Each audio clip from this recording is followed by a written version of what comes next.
नमस्कार, हमारे चैनल सनातन सुधा में आपका स्वागत है। इस वीडियो में हम आपको मोहिनी एकादशी की कथा और उसका लाभ बताएंगे। वैशाख माह के शुक्ल पक्ष की एकादशी तिथि को मोहिनी एकादशी कहा जाता है। इस तिथि पर भगवान विष्णु और मां लक्ष्मी की पूजा अर्चना की जाती है। वैशाख माह के शुक्ल पक्ष की एकादशी तिथि पर भगवान विष्णु ने मोहिनी अवतार लिया था, इसलिए इस एकादशी को मोहिनी एकादशी कहा जाता है और इसी कारण इस एकादशी पर भगवान विष्णु के मोहिनी अवतार की पूजा की जाती है। धार्मिक मान्यता है कि मोहिनी एकादशी का व्रत व्यक्ति के शरीर और मन को शुद्ध करता है और साथ ही सभी पापों का नाश होता है।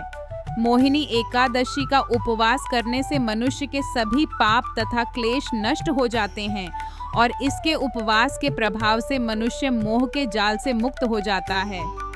यह व्रत छात्रों के लिए विशेष रूप से लाभकारी होता है। यह उनके मन को शांत करता है और शिक्षा के क्षेत्र में उन्नति का मार्ग खोलता है। मोहिनी एकादशी व्रत करने से 1000 गायों के दान के बराबर पुण्य प्राप्त होता है। आइए आपको बताते हैं मोहिनी एकादशी की व्रत कथा। पौराणिक कथा के अनुसार सरस्वती नदी के तट पर भद्रावती नगर था। वहां द्युतिमान नामक चंद्रवंशी राजा का राज्य था। भद्रावती में एक संपन्न विष्णु भक्त धनपाल नामक वैश्य भी रहता था। धनपाल ने नगर में कई भोजनालय, प्याऊ, कुएं, तालाब और धर्मशाला बनवाए थे। साथ ही नगर की सड़कों पर आम, जामुन, नीम के अनेक छायादार पेड़ भी लगाए थे।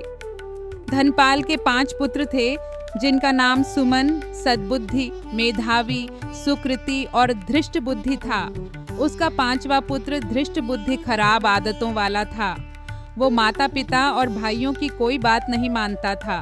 वह बुरी संगति में रहकर जुआ खेलता और पराई स्त्री के साथ भोग विलास करता और मांस मदिरा का सेवन भी करता था। इस प्रकार अनेक बुरे कामों से वो पिता के धन को नष्ट करता था। पुत्र के कुकर्मों से परेशान होकर धनपाल ने धृष्ट बुद्धि को घर से निकाल दिया। तब वह अपने गहने कपड़े बेचकर जीवन यापन करने लगा। जब उसके पास कुछ भी नहीं रहा तो बुरे कामों में साथ देने वाले दोस्तों ने भी उसे छोड़ दिया। भूख प्यास से परेशान धनपाल के पुत्र ने चोरी का रास्ता अपनाया, लेकिन वो चोरी करते हुए पकड़ा गया।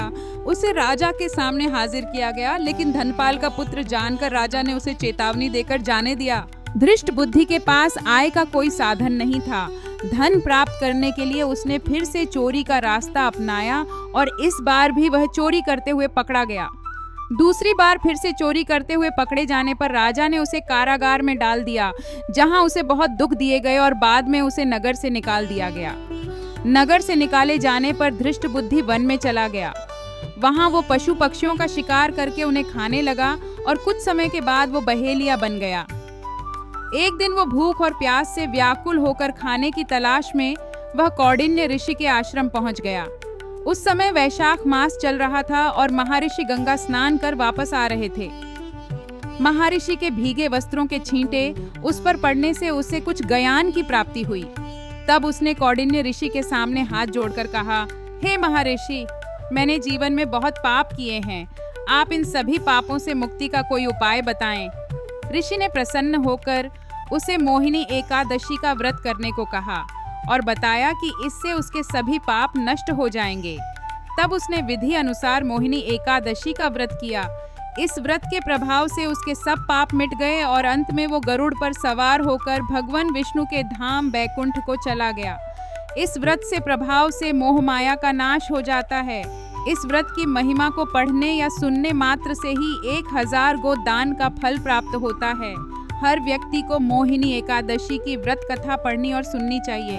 आपका व्रत अच्छे से संपूर्ण हो और भगवान श्री हरि विष्णु की कृपा आप सब पर बनी रहे।